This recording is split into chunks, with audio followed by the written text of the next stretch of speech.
Pemerintah biang gaduh, banyak omong, nggak ada bukti. Itulah suasana kebatinan rakyat menjelang Lebaran. Sebelumnya, pemerintah sudah mengumumkan telah menyiapkan 55 triliun untuk THR. Tapi realisasinya rakyat disuruh bersabar alias belum cair, belum cair, belum cair. Parahnya lagi, THR kali ini dipotong sampai 34%. Gila nggak? Gila banget. Rakyat banyak bertanya, pasalnya pemerintah sedari awal melakukan efisiensi dan pemangkasan anggaran. Namun uangnya kemana? Logika orang awam ketika sudah efisiensi, sudah pemotongan, harusnya negara untung dong. Tapi nyatanya negara defisit terus.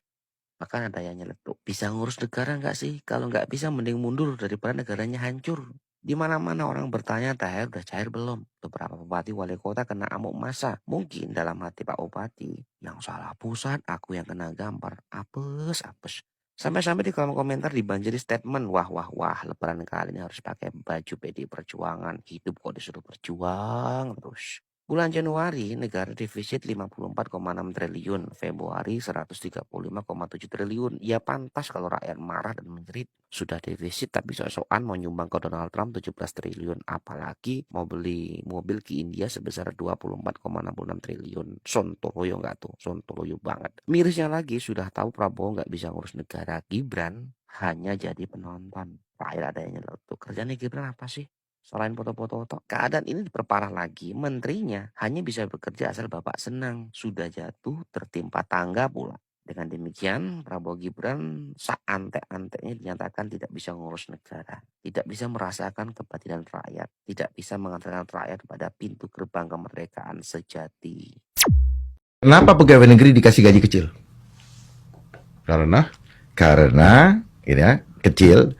Karena mereka program biar kebutuhan tinggi, gaji kecil, kewenangan besar. oke, Ini pancingan. supaya Nah, kewenangan kalau besar. orang besar bisa bermain. Nah, bermain. Nah, karena apa? Sistem mengatakan bahwa kumpulkanlah menabunglah untuk hari tua. Jadi orang sudah terbangun nih, hari tua adalah hari yang menakutkan. Gaji kecil nggak bisa nabung. Nggak bisa. Wah, jadi Coba harus- hitung aja secara logis. Jadi harus setelah saya pelajari, main. ternyata permainan psikologi. Ya berarti harus main mereka. Sehingga Akhirnya mereka main. nah ini kenapa mereka main? Ada dorongan psikologi di mana gini. Ketika di sekolah kita diajar ketika ujian tidak boleh nyontek kan? Ya. Ya. Tidak boleh kerjasama kan? Tidak boleh kerjasama. Apa yang terjadi? Nyonteknya tetap jalan kan? Jalan. Asal apa? Asal Jangan ada ketahuan. yang. Nah itu. iya. Ya, terbentuklah doktrin itu di alam bawah sadar. Oke. Pelan-pelan supaya paham. Sehingga the most basic programming on mind control is repetition. Artinya Pengulangan itu membuat menjadi orang kebiasaan, jadi hal tersebut Iya, jadi sistematis. tertanam di dalam. Saya setuju dengan Ya. abang, saya setuju. Ya. Tapi kan artinya kalau bicara tentang psikologi, mau ASN digajinya gede juga kalau udah penanamannya dari dulu tetap aja begitu dong. Makanya adabnya harus dikuatkan. Oke, gimana? Adabnya dikuatkan. Gimana? Sekarang Agama? begini. Adabnya dikuatkan itu apa? Kita kembali kepada nilai-nilai orang tua. Orang tua mau nggak sih kita jadi penjahat? Oke. Gitu. Orang tua mau nggak sih kita jadi pengemis? Kan tidak mau. Nah, inilah penanaman adab. Akan kembali ketika kita gotong royong. Persoalannya, ya, dibuat seperti piramida. Sehingga seorang harus didorong untuk sikut-sikutan. Nah, peluang ini menjadi lahan bisnis. Oke. Jabatan aja, Jabatan aja. industri kok. Iya, betul. Ya, jadi ini adalah rentetan di mana kita tidak dilatih untuk mendapatkan bahagia sejati. Bahagia sejati itu apa?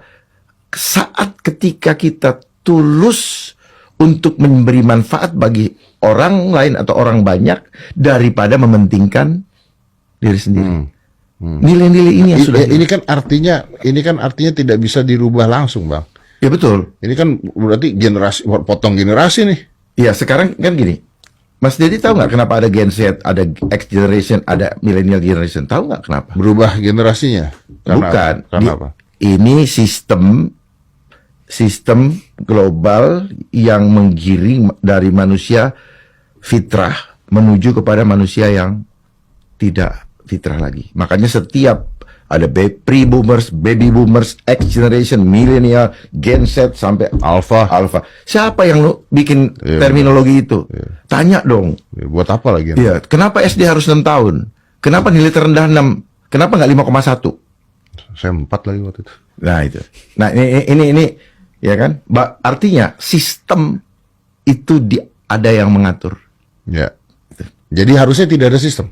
Oh, sistem tetap ada. Oke. Tetapi sistem yang memanusiakan manusia. Contoh, kalau sekolah gimana sistem yang memanusiakan manusia? Iya, ditanamkan akhlak supaya sebelum anak itu lulus, dia sudah paham namanya tulus, sehingga sebelum dia lulus, adabnya udah lulus.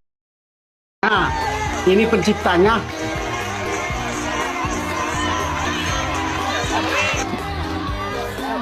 Dan ini pengikutnya.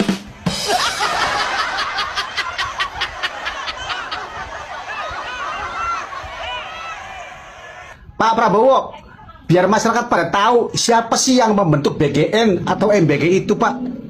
Yang membentuk Badan Gizi Nasional. Siapa yang tanda tangan? Sebelum Oktober 20, yang bentuk adalah Pak Joko Widodo. Oh, jadi yang bentuk itu Bang Jack. Oh, pantesan subur makmur, pantesan rakyatnya pada bahagia. Seperti kereta Wus juga, rakyatnya bahagia banget. Terus seperti IKN juga, ada ibu kota, bikin ibu kota gitu. Rakyatnya merasakan bahagia banget itu. Akhirnya penghasilan negara makin bertambah, rakyat makin subur makmur, kemiskinan nggak ada, pantes. Bang Jack ini emang top lah Bang Jack. Terus kenapa alasan Bapak mau menjalankan program itu, Pak? Apakah Bapak didukung sama Bang Jack? Kita berhasil karena kita didukung oleh Presiden ke-7. Oh iya, pantesan, iya. Yang penting, gimana teriaknya sayang? Hidup Jokowi!